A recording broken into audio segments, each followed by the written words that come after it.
François Le Sénifal, le nouveau représentant spécial du secrétaire général de l'ONU pour l'Afrique centrale et chef de l'UNOCA, était le vendredi dernier en visite de courtoisie chez le médiateur de la République gabonaise, Laure Olga Gondjou.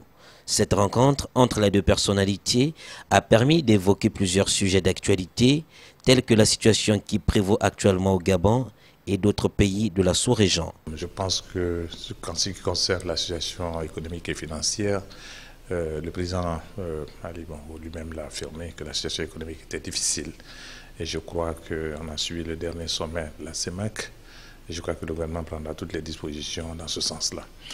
En ce qui concerne maintenant la situation intérieure du Gabon, et comme vous savez, les Nations Unies, comme le reste de la communauté internationale, a lancé un appel pour que tout soit mis en place pour que la stabilité et la paix du Gabon soient préservées. Et c'est à ce titre que j'ai rendu visite aujourd'hui à la médiatrice nationale en vue d'échanger avec elle sur les meilleurs moyens en tant qu'actrice privilégiée, puisque j'ai eu l'avantage de la connaître ici lorsqu'elle était aux affaires étrangères.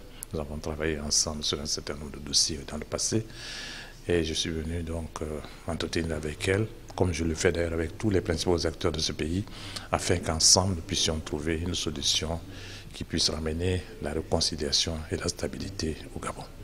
Pour le représentant du secrétaire général de l'ONU, l'Afrique centrale regorge un réel potentiel, tant humain que minier. Vous savez, chaque pays a son rythme vers la démocratie. Beaucoup de choses ont été accomplies. Je disais tout à l'heure qu'il y a eu 7 élections présidentielles ici, ce qui veut dire que cette région connaît des élections. Excellence, excusez, mais des élections contestées partout ailleurs. Écoutez, je ne dirais pas des contestées, je dirais des élections difficiles. Cela, c'est évident. Mais nous, en tant qu'UNOCA, ce que nous cherchons, ce que nous encourageons aussi, surtout, puisque vous avez parlé de ressources abondantes en Afrique centrale, il est évident que l'Afrique centrale est une région riche, qui a un potentiel humain, un potentiel minier énergétique important. Nous encourageons la CEAC à renforcer ses bases pour ce qui concerne la consolidation dans cette région. Et je crois que l'intégration est la clé. À travers l'intégration, on peut avoir des bonnes règles de bonne gouvernance économique, financière, démocratique et tout. Le tout va ensemble. Et il est évident que dans le cadre de l'affermissement de l'Union africaine, les 5 régions sont en train de travailler certainement à des rythmes différents.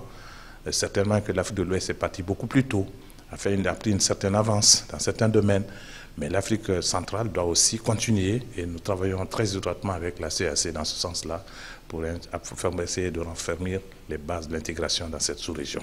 Le nouveau chef du bureau régional des Nations Unies pour l'Afrique centrale promet apporter une valeur ajoutée aux solutions qui vont participer à l'apaisement dans la sous-région Afrique centrale. Aussi, faut-il rappeler que l'ancien ministre des Affaires étrangères et Premier ministre de la Guinée-Conakry succède au professeur Abdoulaye Bathily en lice pour la présidence de la Commission de l'Union africaine.